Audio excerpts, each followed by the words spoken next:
السلام علیکم ملګرو. هغه میچ ته چې د کرکټ مینوال ډېر زیات په تمه دي، نه صرف افغانستان او نه صرف پاکستان بلکې ټوله دنیا د دغه میچ ته په انتظار ده چې هغه میچ به کله کېږي. سباني میچ دپاره د باران حال شریک کوم پاکستان افغانستان لوبغاړي څه شریک کوم او د دغې نه علاوه چې کوم دی څومره چانس دی دغه میچ ګټلو، افغانستان ټیم ته څومره چانس دی دغه میچ ګټلو، ټول معلومات په دغه ویډیو کې در کوم. ویډیو خپله مو ګورئ او د نورو ملګرو سره ضرور شیر کړئ. راځو ملګرو، اول که موږ تاسو وګورو د ذهن په حساب باندې پاکستان ټیم ډېر زیات مضبوط دی، ډېر زیات سټرانګ دی، ټیم خو ډېر زیات سټرانګ دی. که څومره خبرې په هغې باندې وکړو، د پاکستان ټیم ډېر زیات مضبوط کاري. تقریبا داسې یو ذهن په حساب باندې د پاکستان ټیم 80% مضبوط دی، افغانستان ټیم 10% مضبوط دی. خو افغانستان ټیم کې هم دا کوالټي شته چې پاکستان ته، استرالیا ته، سریلانکا ته، نیدرلینډ ته بقایا کم میچونه چې پاتې دي دغه میچونه کې کوټین میچونه ونه ګټي افغانستان ټیم، نو کولی شي افغانستان ټیم کې دا کوالټي شته چې په دغه 4-5 میچونه چې کم پاتې دي افغانستان یو ټیم دوی ته بل ماتې ورکړي او افغانستان ټیم ځان وښیي چې موږ کولی شو په ون ډے ورلډ کپ کې میچونه او اپسیټ نور هم وکړو.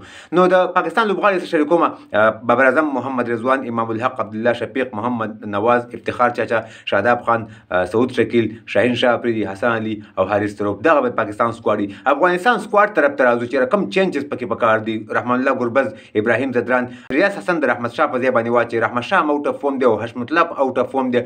خو که سباني میچ کې زه تاسو ته خبره وکړم، غیرت خبر ته راشو، نو پرون د ساوث افریقا کپټن چې کوم دی هغه کېناستلی او د هغه فورم خراب و، بیټینګ نه کېده، د هغه په ځای باندې نوی لوبغاړي موقع ورکړی، 15 اتیا سکور کړي. نو حشمت الله شاهدي هم پکار دي چې سباني میچ کې کینی یا راشد خان کپټن کې یا محمد نبی کپټن کې د هغه په ځای باندې ریاض حسن ولوبي. نو که هغه نه کینی بیا د رحمت شاه په ځای باندې ریاض حسن پکار دی، حشمت الله شاهدي، اکرام علي خیل لږ مخکې بیټینګ کې پکار دی، عظمت الله عمرزی، محمد نبی، موجب زدران، راشد خان او د فضل حق فاروقي په ځای باندې نور احمد کې واچي. سبا د چنای وکټ باندې دغه میچ د سپینراوند لپاره ډېر زیاته ښه جوړه ده دغه وکټ.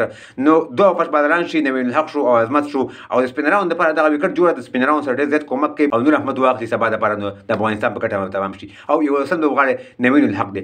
نو د باران په اړه باندې بالکل څه مشکل نشته، ان شاء الله ابو هوا صافه ده. سباني میچ لپاره چې افغانستان او پاکستان کم دی په 1 بجه په 1 بجه شروع کیږي پاکستان او افغانستان وخت مطابق. تاسو هم را سره خپل رائے ضرور په کمنټ کې شریک کړئ چې کم بدلون پکار دی په افغانستان ټیم کې، کم پاکستان ملګری دی، پاکستان ټیم کې کم بدلون پکار دی. نو ډېر یو ښه میچ به کېږي او بهترین میچ به کېږي. نفرتونه مه خوروئ او میچ انجوای کړئ، د ښه میچ په تمه په امید باندې یو. تاسو هم را سره خپل رائے ضرور په کمنټ کې شریک کړئ چې کم ټیم مضبوط دی، کم ټیم سټرانګ تاسو په نظر باندې ښکاري چې آیا افغانستان به دغه میچ وګټي پاکستان ټیم. د پاکستان ټیم خو الریډي مضبوط دی، افغانستان ټیم به پاکستان ته ماتې ورکړي او که نه زموږ یوټیوب چینل سره هم سبسکرایب کړئ د نور کرکټ تازه معلوماتو لپاره.